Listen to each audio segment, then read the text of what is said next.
What's going on, y'all, and welcome to another edition of the What a Man podcast. I'm Tyna Shell, and joining me this evening, the founder of the Hamma brand clothing line. Welcome. Hey, good morning to you. Good morning, everybody.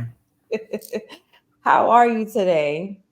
Oh, great, man. I was really excited for this interview, so I'm happy to be here.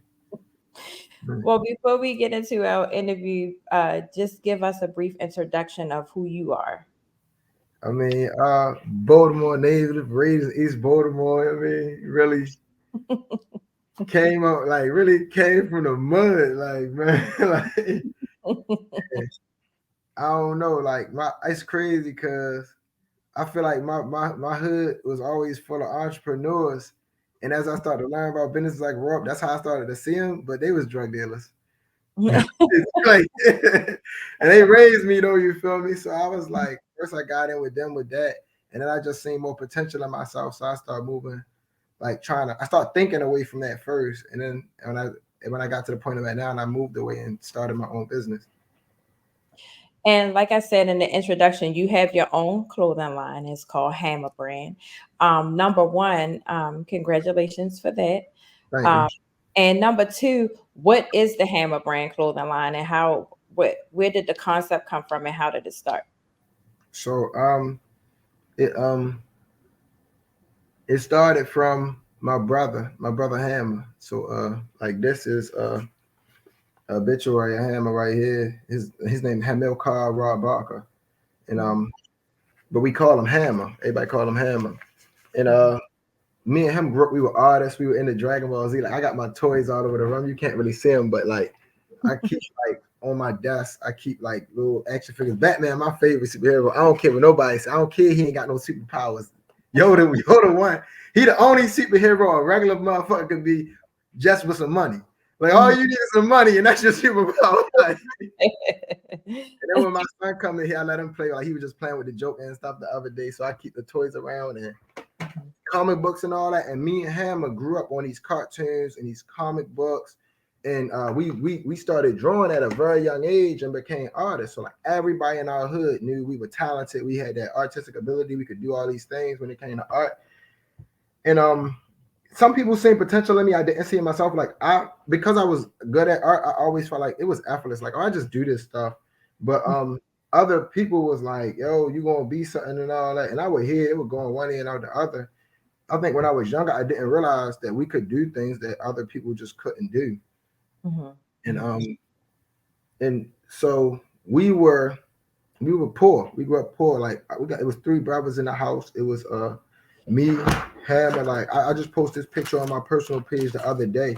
It's a little heartbreaking for real when I see it. I mean, this is my mother, my stepfather Amos, who raised us, and me and my two brothers, and Hammer here right here on the end, and our older brother Mike in the middle, and I'm on the far side. And like Mike 3 years older than me and Hammer 18 months apart. Me and Hammer got the same father, and I basically would wear my big brother's hand-me-downs. And like when we fell down and scraped our jeans, like right now I got holes in my jeans. Like this the style now, but like your mother will whoop your butt for scraping your jeans when you're younger. So she would do stuff like, oh, y'all got holes in your jeans. She like, give me y'all pants. We give her the pants. Like we wear these pants in the wintertime, we scrape them up. She cut the legs off. We got where the holes at, turn them into shorts for the summer. So we rip a button off our little clothes. She sew it back on, and we would see our mother like really trying to maintain and keep our stuff together because she ain't really had the money to really keep the household like that. So like to be buying us new stuff for three kids, 3 boys at that, and we rough. Like I was rough on some shoes, and I had to take the feet out of all my brothers. So like I had to ball my toes up in a shoe. Nigga couldn't even hand me them joints down. But like, so my little brother must have like picked up on it, and I ain't even peep how quick he picked up on it. Like I don't know if in his mind he was taking slack off mommy or what, but when we was like teens, bro start like repurposing clothes and taking his art and drawing it on his clothes.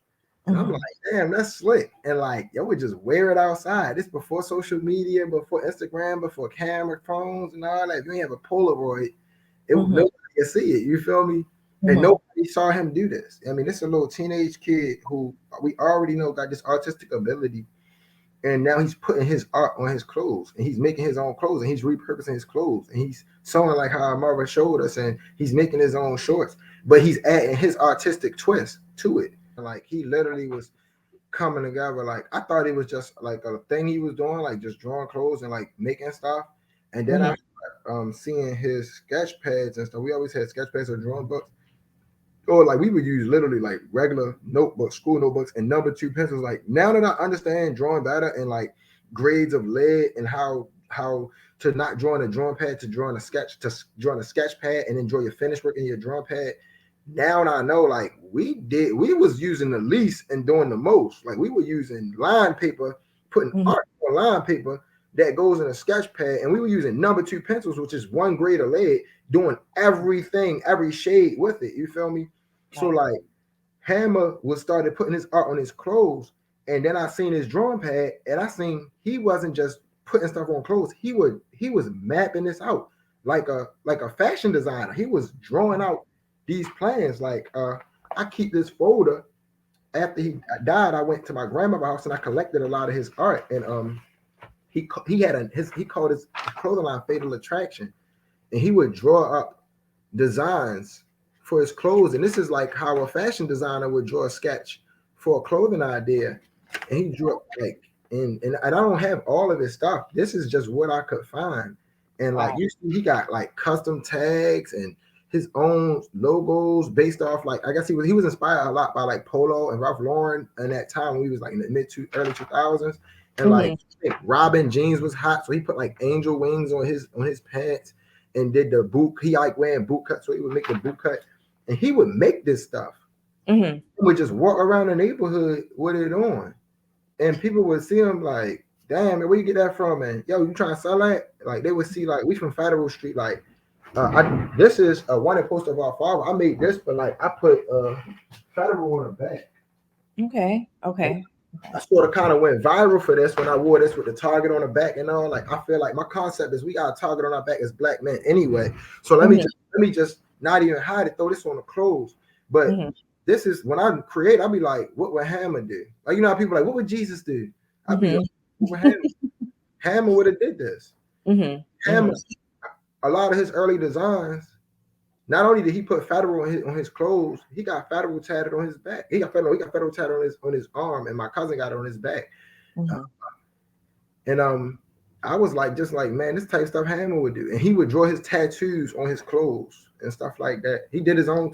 Man, that boy was creative and talented. And the whole purpose of the brand is when Hammer got killed. He got killed back in 2019, and the first thing I made, I buried him in it. When he got killed, I just thought about the loss of potential. I'm like, yo, Hammer could have really brought something great to this world, and now the world will never know. And this is one of the first things I designed. This I actually didn't design this. This is a Hammer brand. I buried him in this, but Anthony Kelly, we call him Mo Marley online, of Black Sheep, made this for me. So I went to we grew up with Kelly or whatever. And I went to him and told him what I wanted to do, and he did it. And he was like, "We're gonna call it Hammer brand," because I was like, "I'm gonna do a clothing line for Hammer to honor how he was." But and I didn't have my ideas, my logos, and none of that at the time. Like you see, this is my logo now, and we call him. I put Hammer on the clothes, but I didn't have none of that stuff conceived. I just knew what I wanted to do, and I just told Kelly, like, "You make clothes, can you help me do this?" And he was like, "I'm gonna do it." He was like, "We're gonna put the hammers on there. We're gonna put." Hammer established 1990, which Hammer would do. He would write established 1990 on his clothes. Like in his, I got this stuff written. I basically took some of these and showed Kelly, and he's like, he came up with this. But he was like, I'm not gonna put no sheeps on there because that's my stuff. And he was like, I want to just honor Hammer. And I told him like, no, bro, put the sheeps on there. I was like, because that's what Hammer would have wanted. Because I went to prison for a long time out of our life in the street selling drugs, and like. I was just showing somebody this picture the other day, so I got it on my desk. But this is me when I was in Brockbridge, and Mhm. when I got out, and Hammer, my brother, I love him to death. First person I reached out to was Hammer. Like I went to prison twice. Like the first time I got out of prison, my little brother grabbed me up and took me shopping and showed me how to dress. And he like, I'm Mhm. gonna buy you some 7 jeans and some True Religions.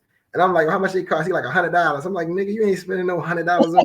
Like, and we get like 2 pair of jeans for that, bro. Like, Mhm. Mhm. no, bro. He like, you gotta be slick with it. He was like, besides, like, I'm gonna show you how you really shop. He took me in Nordstrom's and he took me to the rack. He like, look, he like, they sell a high price stuff upstairs. He was like, but if it don't sell out before the season over, I mean, by the end of the season, he's like, they put it downstairs, you get it at a discount. He was like, and plus you can switch the tags. So I'm like, bro. Basically, you started the clothing brand in honor of your brother, and I think that that's really great. Have you been able to, when you design the clothes, have you been able to um, pretty much follow his sketches to the T, or do you do some things that you saw and then you pretty much put your own spin on it, or whatever the case? So I got a little flack about that because some people like when I put my father on it, like my family called me up like, yo, like I got people in North Carolina that called me up like, why the fuck is you putting another nigga on the clothes that ain't Hammer? You feel me? Like this side, and they Mhm. getting in my butt like, and I'm like, yo, slow down. Like, listen, I had to tell people like, yo, like to me, what this is about, y'all not getting what Hammer would have gave y'all. Y'all getting what I'm giving y'all. What Hammer could have gave y'all, we lost when they killed Hammer. Mhm. You Mhm. feel me? Like, so if it's anger in this, if it's pain in this, or whatever I'm trying to give, that's what y'all gonna get. If Mhm. y'all what Hammer had to give, we shouldn't have killed him. Not just Hammer, but any man or any person on this planet that got something to give to this world. Like whatever Martin Luther King dream was that he wanted to realize in his lifetime, if we wanted to live his dream for real, in its fullest, shouldn't have assassinated him. You Mhm. feel me? Like if we really wanted liberation, like how Malcolm X was talking about bringing us, it shouldn't have killed him. You Mhm. feel me? Like you can, like when you kill these people, you lose their potential, and whoever you left with, that's who you left with. So y'all just get what I give now because, and I hope it's good, and I hope y'all appreciate it. But it can't be what Hammer came to give because I'm not Hammer. Right. So, you talk about how at first you were out, doing your thing. You were selling drugs or whatever, and your brother was, rest in peace, your brother was murdered. So you're still in the same city in which this happened to your brother. So what are some of the things that you're seeing? And I've asked everybody this from Baltimore. What is some of the problems that you see now? Because um I also am seeing from where I am that the the city is considerably worse than what it is way back when. So what's the problem now with the city, in your opinion? Um, yeah, my mother would always tell me like it ain't flesh and blood we wrestle against, but principalities. So it's not the people, it's the spirit within the people. Mhm. So I think that's a heavy thing. Like it's what's motivating us. It ain't us because we move by these motivations. You know what I mean? Like some people blame it on music, some people blame it on culture, like just the upbringing, the environment, basically. But you Mhm. know that all are things we could change. They things we could change. So if we change those things, we could change. Like if we change the narrative, we could change the people. And because we're gonna change the spirit within them. So I think the problem is the spirit within the people right now. I mean, So environment, of course. what are some, okay, and I can agree, but what are some of the things that you would think that could happen to change the environment? And the reason why I'm asking is because like I said, I'm somewhere else, but I am from the city, and they I've been reading online that they blame the mayor for a lot of the stuff. But realistically, he's only one person and he can't change and do everything. Right. Um, and it starts with the neighborhoods. So if you expect the mayor to come in and change certain things, but you're not willing to get out and help him to do that, then it's not ever going to change. So what would be something that you feel like that the community can get involved in to start kind of creating this change and creating the spirit and creating that the environments. I'm trying to do it with my clothes. Like, so a couple years ago, I did a documentary back in 2018 about gentrification in the hood. We call it East Side Stories. I was on episode 2. I worked with all the episodes, but my story about gentrification was on episode 2, and I was talking about how East Side is being bought up by like Johns Hopkins and other just other large organizations and corporations, you feel me? And they just changing it up however they see fit. But that's like a lost opportunity on our end, because we was there for all these years and had our chance to do what we wanted with it and failed because we thought the drug dealing was the way. And I was a child that grew up in that era who just was handed down that, and I accepted it. But the mayor is one person. And we blame this mayor while he's in office, and then he leave office and they put another mayor, and we're gonna blame them. Almost every mayor that's in our city been arrested. I mean, probably this man, except for Stephanie Rollins Blake.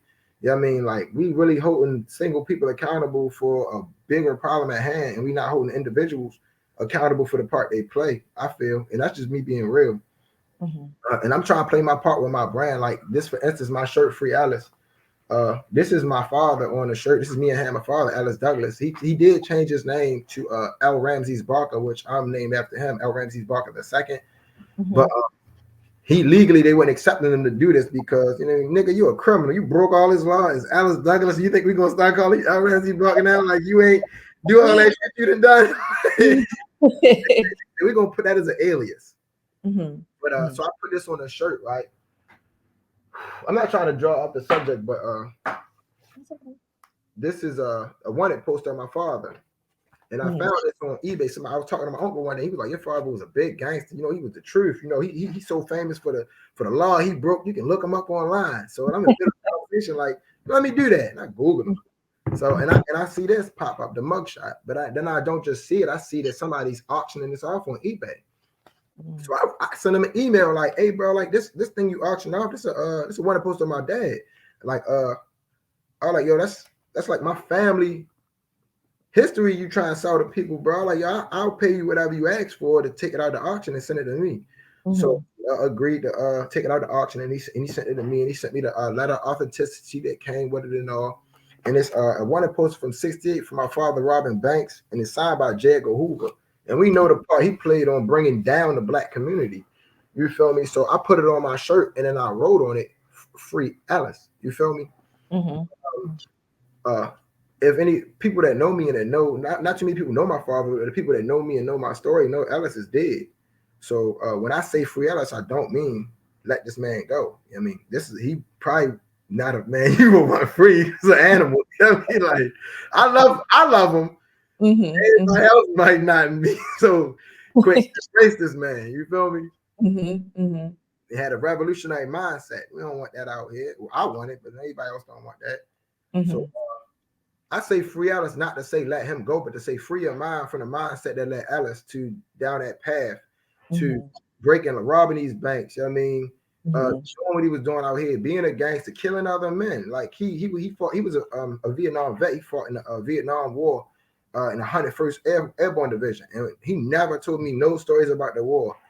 And whenever I would ask, because I wanted to be a soldier too. Like, I carried this soldier knife just to, like, in honor of my father being a soldier and my grandfather. And I always talk about the war, and the most he would ever tell me was, "I killed a lot of people when I was like." That's all he would tell me. Like, but like, I'm like, and I respect him as a man in a lot of his principles, especially when I talk to him, and like, because he's the comical, he's the nicest person you ever get to meet. But his mindset, which I see out here in a lot of the people, which that go for nothing, that standing on these principles, that where you would take another man's life and sort of kind of look at, like, we don't really value life like that. And I'm not saying my father didn't value life, because he did, especially in the black community. But he literally he was defensively, he was militant in a way where you cannot pose a threat to him in no shape or form. Like, he even shot the police for coming to lock him up. Like, and that's the mindset we have. And I think it's better. My mindset is to, like, when my brother died, to separation. Like, when people negativity don't mean good, I just rather get away from them, because I know what I would do to them if given an opportunity. But why wait for that opportunity to open that door up? Yeah, I mean, we all are soldiers.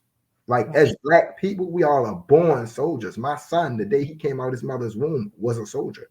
Yeah, I mean, and like we know that, our enemies know that. Well, a lot of us act like we don't know that, but our enemies know that. You feel me? Children are born soldiers. That's why they out in the streets acting the way they acting.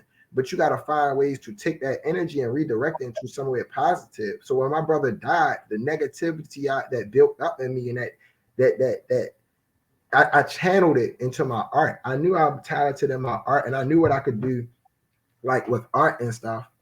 And I'd rather channel my energy to doing something positive and creating than doing something negative, because I can destroy faster than I can create. Right. So, how do you? Because I know that someone had a conversation, and you are a father. How? What are the some of the steps that you're going to take, or what do you plan to take in order to keep your son out of the streets and away from the things that maybe may have drawn you in, or drawn your brother in, or that's drawing in the children of the city now? I'm just Because, and I'm sorry to cut you off, but I'm just asking because we know as parents that our children are one way with us, but when you send them to school and they're around these other kids, under other influences, there's peer pressure and stuff to look cool. So what are some of the steps that you could begin taking to kind of to stop that and cut that off at the head? Man, I actually, so I co-parent right now. It didn't, but the relationship didn't work out with me and my child's mother, so we co-parent. And I literally like talked to her like, let's not send him to school. Like I was like, yo, let's not send him to school. Like I don't know what's waiting for him at school, but I know what was waiting for me. And I got an ass whooping like in my first day in school. Like I went there to make friends, and 3 dudes I sat with beat me up. like, like I literally was like, Ma, I can't wait to go to school. Had my book bag on and all that. And I went to school and I'm all friendly, and I still be like that, like quick, like cool with people and stuff. And like I would get burnt like I did them, but they burnt me like, man, yo, the first 3 people I met beat me up. I came home from school. I remember my mother would laugh at me, but I was like, Mom, I don't want to go to school no more. I don't want to go to school no more.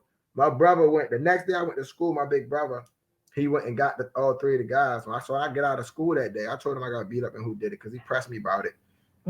I get out of school the next day, and when I'm walking down the steps, he had the 3 guys lined up, and they was crying, and he was like, "Yo, these the niggas that did that to you." And I'm like, I'm ready to lie. Like, no. He like, yeah, they is. Yeah, they is. Nigga, everybody done already told me. He like, you better punch every one of them in their mouth. And it was like, and you're like, y'all better not fight back. And I'm like, I don't want to hit them. They my friends. He like, they not your friends. They beat you up. And I'm like, yo, they my friends. Yo, like, if you don't hit them, you gonna have to fight me. I'm like, sorry, guys. I ain't fighting him. I ain't fighting him. I knocked all of them out. They cried. They took the knock out. But that toughened me up, and they actually became cool with me after that. And I learned that the hard way. But I don't know. My son don't got no brothers. He's the only child. I don't know if somebody's gonna be there to help him learn that lesson. And I fear that because once we send him off to school, we not only can't protect them from physical harm, we can't protect them mentally. So the influence and that peer pressure is there. So that's why I was like, I want homeschool, yo, like let him learn some stuff before we put him out there in that danger zone. Because these kids is cool, man. They joke me and they'll crack on you, all that, like. So to turn the page for a second, you brought up the co-parenting, and from the conversation we had, I would assume that it wasn't always easy. So kind of share your experience with that, because I know that you said that you had a message for the men who were going through what you went through when it came to trying to be a father to your son. Yeah, my co-parent gave me a hard time, and we was in love. I was in love. I don't know what's on the other end. If we ever was, we feel like we fell out of love. We was in love. We fell out. We both fell out of love, and it just got bad. And it just got really bad. And so it got to a point where she left the state and she took my child with her. and I couldn't see my child, and it was she just because she chose that, and I had to, and so I didn't have to accept it, but I sort of kind of had to accept it, and I imagine a lot of men go through that, and I know several men who go through that, and they basically got to accept it. And like some of these women out here, they be having their own dreams and things they want to do, and some of it ain't here in Baltimore. I want to do something here in Baltimore, but if their dreams and stuff is calling them to go somewhere else, that's where they go. But what I didn't like was that the controlling factor, where it was almost like trying to control not just me but the situation. And I just wanted to be more present in my child life. I'm like, yo, like, you gotta change your dreams up to parent this child, and we gotta not put them on hold, but you got to find a way to work that around this, because I'm at a point where, and what I'm doing with this clothes stuff, I'm about to start traveling myself, but I got to do it in a way where I'm still a father. Like, I talk to the people I'm working with, like,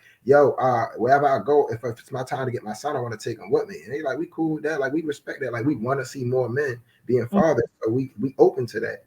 So but I had to file for custody, so I filed for joint custody, and it forced her to come back to the state because it's illegal for a parent to take, either parent to take the child across state lines or the other parent's permission.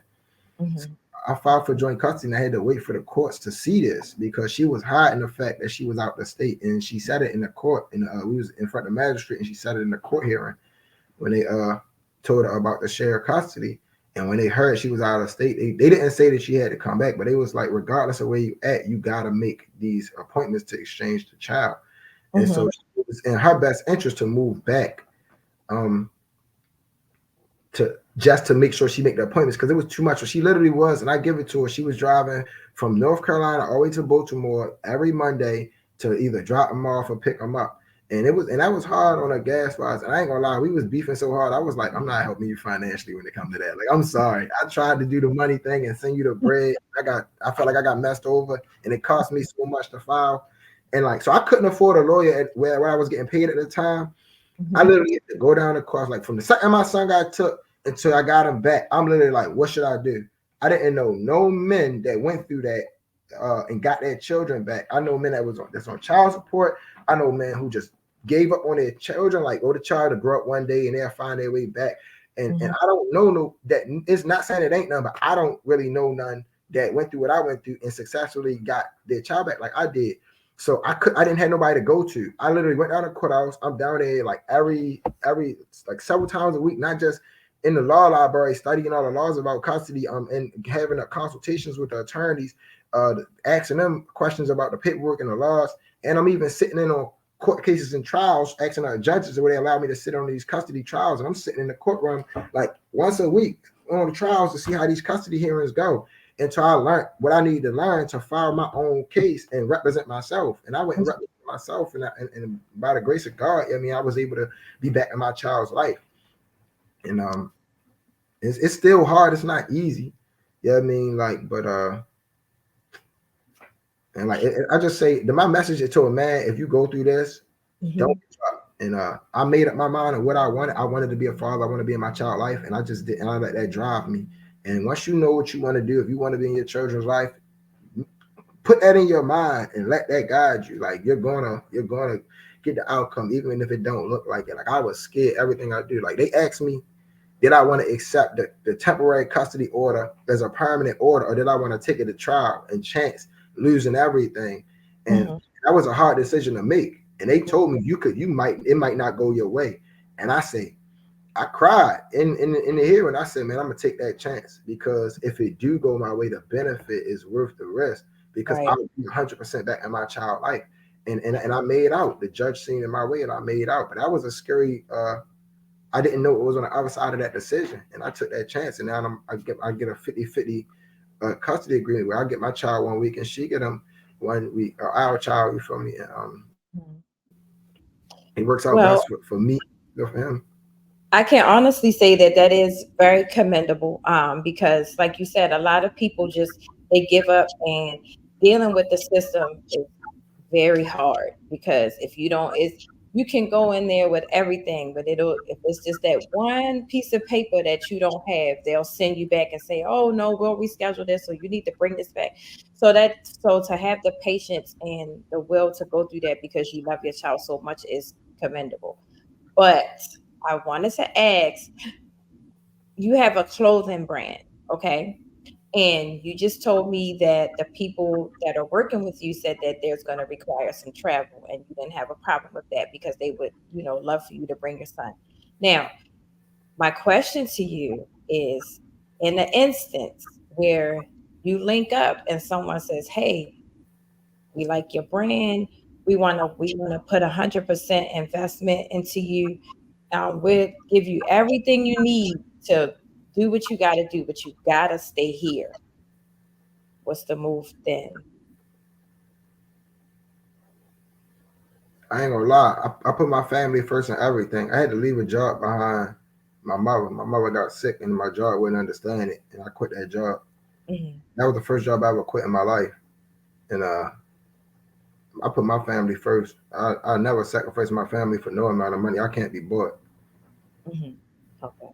So so for your son and to stay in the same environment of for your son, you were willing to sacrifice, you know, and I'm not going to necessarily say the clothing brand, but I would say basically a way to get ahead. And it's not about the money, because I definitely understand what you're saying as far as money. You can't be bought. I get that part. But what I'm saying is it's a chance for you to advance and for your clothing line to maybe be worn by the rappers, stuff to kind of push your brand to where it needs to be for you to make a better life for your family. So I'm asking, would you would give all of that up just so that you could be in the environment? And the reason why I'm asking you that is because you said that your son's mother, she had a dream and she had to move away, right? And then she had to come back. But I'm asking you, like, you know, if your brand took you somewhere else, you wouldn't you wouldn't move. Like right now, I just ain't in the mindset to do that. I don't think I would right now. I'm not saying I'm against it. Like if because of my child and because of the custody agreement, Mhm. I feel rooted, and I could change it, but I could put in for a motion to request to move and all that and change it up. But I probably would have to forfeit my custody and give it to my child's mother or work something out with her where she's an understanding. But I don't think me and her is at that understanding phase. If I had something like that, she would want full custody, want to take my child from me, and she will probably want child support and all types of stuff that come with it. And that's not a bad thing, but the problems we had in the past, it's just too abusive for me to give that up. And I don't think that's I feel like the problem here, the big when it comes to murder, a big problem in the city. A lot of the men are the culprits of these things. Mhm. Um, I feel like a lot of problem with a lot of men, and it's just from my experience from growing up with other men like me, and I grew up with all murderers. Like a lot of these dudes ain't had fathers, and Mhm. and some of them that did have fathers, these fathers wasn't the best quality. Our parents were getting high and all those things. I don't do no drugs. I don't drink. I don't smoke. I try to put my passion first and channel my energy into something positive. And I feel like I can lead by example and guide a lot of these, not just my child, but a lot of these young men in this city. You feel me? I don't want to take that from my child or nobody else. My child, in my mind and my heart, needs a man in his life. You know what I mean? Like, and I can't sacrifice the man out my child's life for nothing, because if I go over there and I make $1 million or more, millions of dollars, and then I'm successful and I'm good and straight in my life, and then I come back to share it with my son, but come to find out he's not the man I left, that would break my heart. Right. You Right. feel me? Like, so I'd rather be more present and I'm gonna just try to figure out another way. Like I would try to negotiate with whoever's doing that investment. Like, can I travel back and forth and do business with you, opposed to Mhm.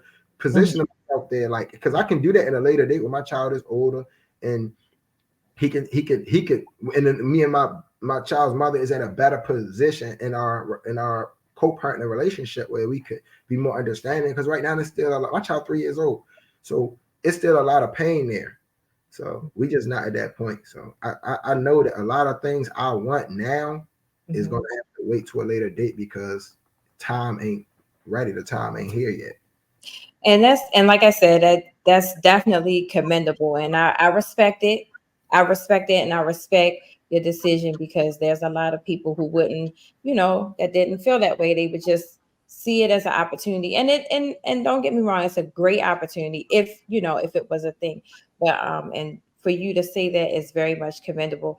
One thing that I always like to ask the men is about, because I want people, men especially, to understand that it's okay for them to express emotion, or it's okay for them to say, I'm not okay today, or I need a hug today, so, and I'm just going to say, when you were going through the things with your son and going back and forth to court, how did that play on your mental health? And and if it took a toll on you, what were some of the things that you did to keep yourself in a stable place? Because I know when you're going through these things and you have to keep going to court, or you have to make these big decisions, sometimes, like you said, you give up, and then you have all this resentment towards the mother, and it's like you want to go, not you, but some guys, they go and they do things and they hurt their moms and stuff like that. So what were some of the things that you did to kind of keep yourself, level headed during this process? So I did several things, and I've been battling with depression for a long time. Again, like because of my talents, and every time I went to prison twice. Every time I go to prison, I always think about what I could have been doing. Like I ain't had to be doing this, and I always, when I locked up, I don't be telling nobody, but I be going through bouts of depression, especially. So when my father died, I was in prison with him, and I went through depression. We were together the night he died, so I went through a surge. Like 1 year, I didn't come out myself for a whole year after he passed, and I was locked up for 5.5 years. So one of those years I just didn't come out myself, and uh, all this stuff happened in succession. I first in the last 10 years, I lost my stepfather first, then I lost my father. I came home and I lost my brother, and then my mother got sick with cancer, and she didn't want to get treated because she was depressed from losing her lover, the parent, the father of her children, and then her child. So she didn't want to get treated her cancer. She was like, if I die, I'm gonna just be with them. And I talked her into going to get our treatment. And I thought, me and my son, we walked her through it, and we went to all our appointments, and she completed chemo. But when our cancer came back and she lost our battle and she died, that was in the midst of the custody battle. So I was really going through it, and I was really, really depressed, and the debt on top, and then I was in a new job, so it was like all types of stress stacked on top of me. But prior to the relationship failing, I had started therapy, and my whole life I was always against therapy. Like I'm not telling nobody my problems. Like I keep that stuff, and that's some stuff personal, just supposed to be personal, and like I don't even share with my friends. If I'm going through it, it's not nobody else's business. But then I really got to a point like my mental was weighing on me heavy, and I was like, yo, I can't continue to keep this in. My health matters, and my mental health most definitely.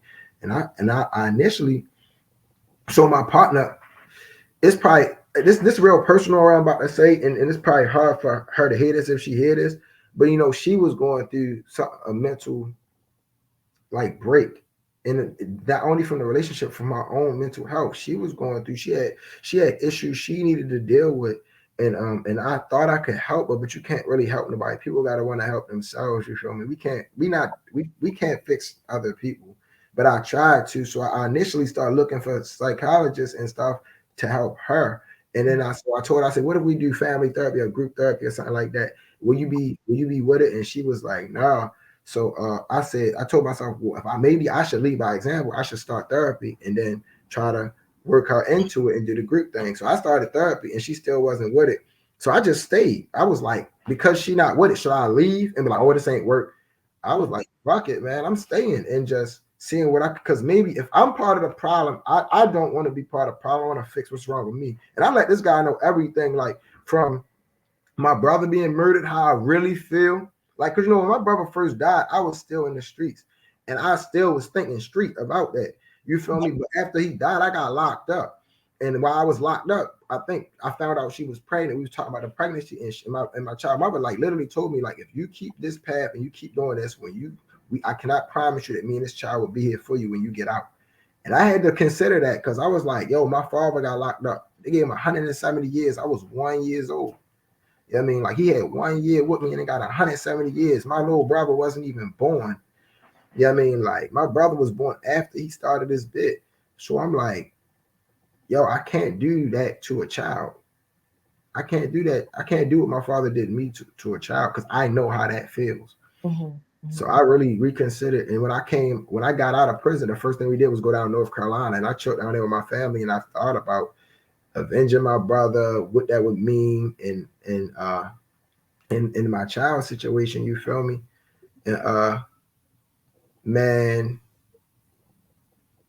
I the whole custody thing, I left the streets to be a father. That was my motivation.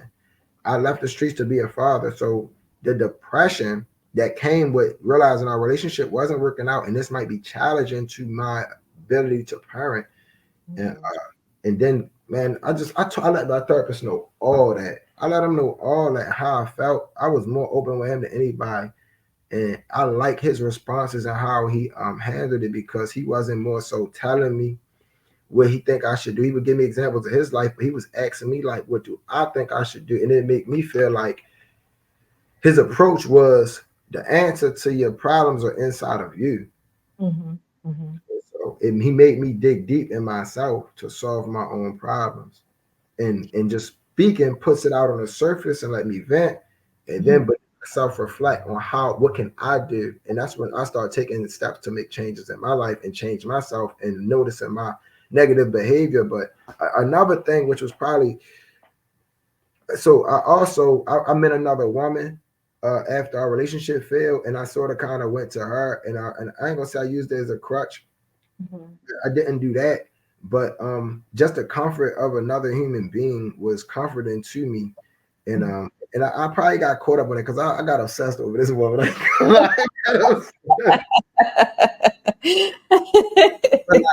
I would let her know what was going on, and she knew what was going on. But she really comforted me, and she was extremely supportive because it wasn't just a child thing; it was the child, it was my child, my mother, the stress at my job, and Mm-hmm. questioning where my life's supposed to be because I'm like I'm so talented, but I'm not living in my purpose. Like, and it was a lot. So like the woman I was with really helped me get through it.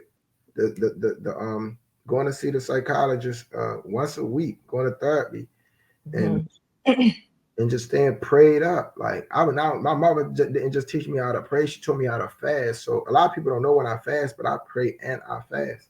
I mean, and then not to mention I got sick around that time. I didn't know all that stress had boiled down to had a flare up of Crohn's disease. I didn't know it at the time, but I had inflammation in my gut, and it ended up hospitalizing me. And they told me that it could be hereditary, but they don't really know the cause of it. But stress is a major factor in Crohn's disease and gut inflammation and your gut health. Your whole like when you fall in love, you get them butterflies in your stomach.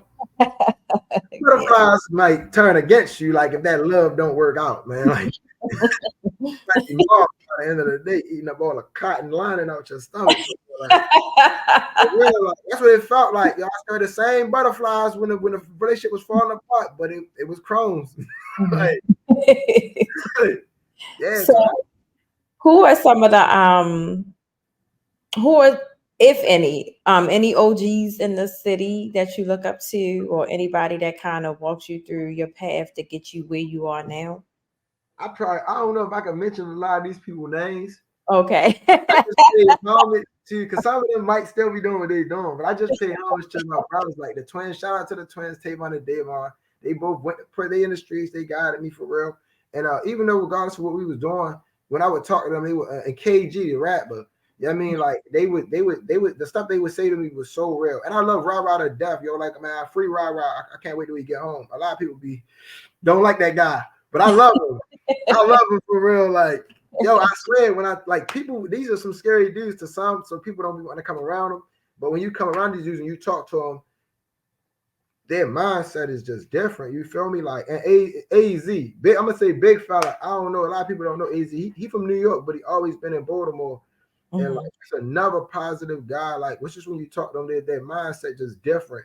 And I remember the twins. I think it was Tavon told me this when I was younger. Like, he seen how I was carried in the streets. Like, like little Boosie used to say, having a heart in the streets will get you killed. And I always had a heart. Like, if the people came and they ain't had no money. I would let them take. I would take the shorts and all that stuff. And like it was, I had principles on certain things. So like, if a pregnant woman tried to cop, I wouldn't serve like a pregnant woman or no stuff like that. And like Mm-hmm. I would, my homeboys, like one of my homeboys' mothers got hot, and they told me to serve their mother once, and I was like, nah, bro, I'm not serving your mother. And they was like, man, she want that shit, give it to her. And I gave it to him, like, you gonna have to get it to her. I'm not serving your mother, bro. Like, and it was just, I had principles, like, in it because I had a heart. You know what I mean? And I wouldn't want nobody to sell my mother just. My mother was getting high, and I would be wanting to fight niggas about that. Right. So And again, I'm sorry. And that's another thing.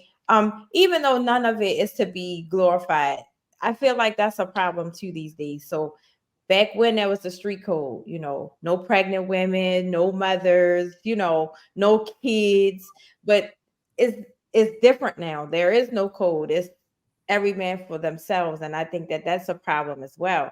But you don't really want to get back to that. You just want to just make it better. You know what I mean? right, For your kid and for all the other kids that are coming up. Um, I wanted to ask you: Has anybody ever, you and maybe some of the people you named, have y'all ever sat down and really thought about coming up with an idea to pretty much, you know, build, well, not build, or open a center, where you could teach, uh I think when I spoke to you the other day, you were teaching your son how to play the piano. Um, and then maybe you could teach drawing and sketching and, and things like that. You seem to know a lot of history, so maybe you could tell them things that the school system isn't telling them. Has that ever crossed your mind? yeah, absolutely. So I'm working with several people on doing exactly that, and I'm trying to come up with a program of my own called the Road Less Traveled. Um, I mean, we call it the Road Less Taken. The Road Less Traveled is a poem, but we call it the Road Less Taken. Mhm. Um, and so we working on that. But I'm working with my first mentorship program. Hopefully this summer, and I'm partnering with a couple different programs to make this a reality. When I did my documentary, it was with the East Side Stories, was with Baltimore Youth Film Arts. So that was for the youth, and I used to gather up young guys in the neighborhood, mainly from like East Side up the hill and down the hill, and I would take them to Safe Streets. They had a boxing gym in Safe Streets, and I boxed at one period in my life, so I would take them there, and we would teach the kids how to box and all that. And the Safe Streets guys would take them on trips. I didn't take part in everything that was going on, but I really wanted to. I like the boxing aspect, so I would take the kids to the gym and take my nephew and all that to the gym and make sure they participated in that. And because I felt like discipline and structure, like when I was younger, I was on the swim team. I swam, I boxed, and I did my art, but I didn't do it like professionally or with like a group or nothing. But like, and I went when I got incarcerated, I went to boot camp and they helped me get out. But like all these things that put discipline and structure in my life, I felt like still got me to this day, and they helped me change my mindset and focus. And then like when you just asked me about the guys in the community, when I was around those guys, even though I was in the streets, the positive things they said always stuck with me. So I know like if you got a male role model you look up to, and he says just one thing positive, like Mhm. he can say 1,000 words, but that one positive conversation will stick with you for a long time.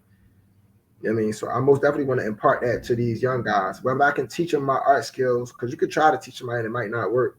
You know what I mean? But if I can teach them my skills, teach them how to create the clothes, you know what I mean? Like just being in my presence and just hearing from me might change them and might spark something in them so they could have the inspiration to go do what their dream and what their calling is. Mhm. Mhm. And I must I'm sitting here and listening to you talk, and I'm fighting back tears. So you have a very interesting story, and I really do feel like that, if the youth is willing to listen, because some of them are not, that this is a story that, if we'll let them know that if I could make it out of depression, jail, not having a father, since one, and losing a brother, then, of course they would know that it was, hope for them. Um, so what are, where do you see Hammer Brand in the future? Man, I so I be like looking at guys like And it's crazy because he did too, Virgil. Like, and I'm really looking at brands like Supreme, but I Mhm. always watch interviews from like Virgil, Dapper Dan, and even Kanye. Kanye very inspirational.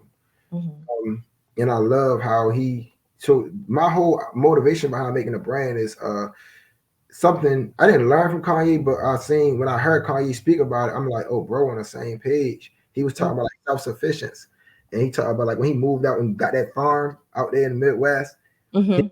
being self-sufficient, providing for yourself. You know, it's three necessities in life: food, shelter, and clothing. And my whole motivation behind the brand was if I could provide one of those necessities, that's one last thing I need somebody else to provide for me. Right, You know what I right. mean? So it's a part of being self-sufficient. But like I see what Virgil and them did with Off White, and it started literally from graphic T-shirts and took it to a luxury streetwear line, and I want that for Hammer brand. I don't know if I'll ever reach that. Like those guys at such a height of a level that I really humbly just not sure if I could ever reach their potential.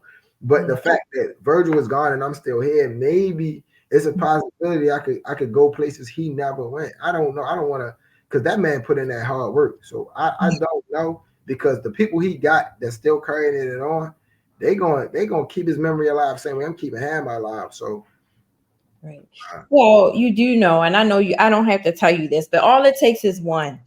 All it takes is one person to see it and know the vision. And the this if I was able to, the story itself would push me to be like, you know what?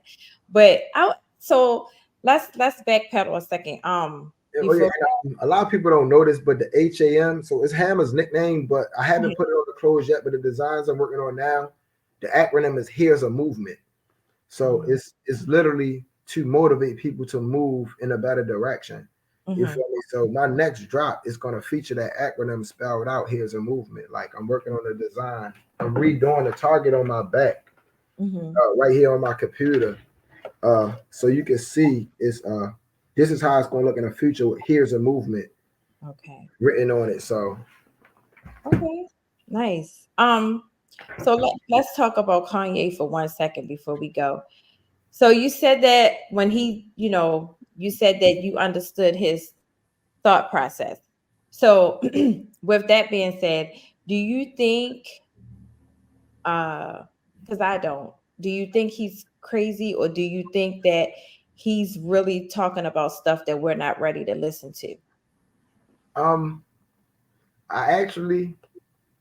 I don't care if he crazy or not, because I got crazy people and crazy friends too. Like we got crazy family members, but they be the best motherfuckers. They be the funnest people to be around. Your drunk couple, you gonna go get him drunk at the function because you know when he drunk, he cut up and he make it live. So Mhm, crazy Kanye, I love crazy Kanye, but bro, the talent he brought to the table, we don't know if he always had this mental illness he that we see up close and personal today, mhm, or he just got or sprouted up. We don't know where that came from. He, for all we know, he could have always been like that behind the scene. And if so, then that might be where we got all these masterpieces and this genius work from. You know what I mean? So if that made him insane, then man, stay crazy, bro. Like I love the music. Like I love the music, bro. Like he gonna keep dropping. Like and they say a lot of the most them genius people be like that. Like dudes create and I ain't gonna lie. All my homeboys that's extremely creative like that, they nuts. They off. Like they I got a little homeboy in the city rapping all his name Raekwon. They call him Ray Bans. And mhm, whenever like if he in the hood, he stand on the corner, he be posting up with the guys, and I walk up like, yo, Ray, come here, let me holler at you. And everybody look at me like, bro, don't even worry about him. Yo, he ain't got it all. They're like, I'm like, yo, stop it, bro. Like, like yo, Ray Bans, come here, bro. Like, you got these people. Like, what you doing out here, bro? And he take medicine and stuff, but because he battling depression and all that too. But the mhm, boy, if you listen to him, man, he puts that pain in his music. Like, I swear, a lot of people don't know about this guy, but if I swear, if you listen to him, you'll relate. You like when me saying he a little off, and people saying that, you hear mhm, his music, you don't get none of that. You get some shit you can relate to. mhm, You feel that pain. mhm. And it's a Baltimore sound I ain't hear nowhere else but through this kid. And like, man, if he crazy and it made him create that, bro, stay crazy, get your money. Take your mans when you need them. But when Kanye is talking, I'm like this. I'm like, all right, the nigga crazy, but he gonna say something. He ready to say something I need to jot down. You feel me? Like I'm listening. Okay, he said Illuminati in the world. I don't need to know all that. I don't need to know all that, but like, where the money at, Kanye? Oh, Adidas got? Okay, gotcha. He gonna say Well, something we gotta jot down. You feel me? I do appreciate you sitting down with me and having this conversation, because like I said, everything that you have said is commendable. I'm glad you got a chance to tell your story, because I think the story is a one, definitely a one of survival, and I feel like you'll have the victory at the end.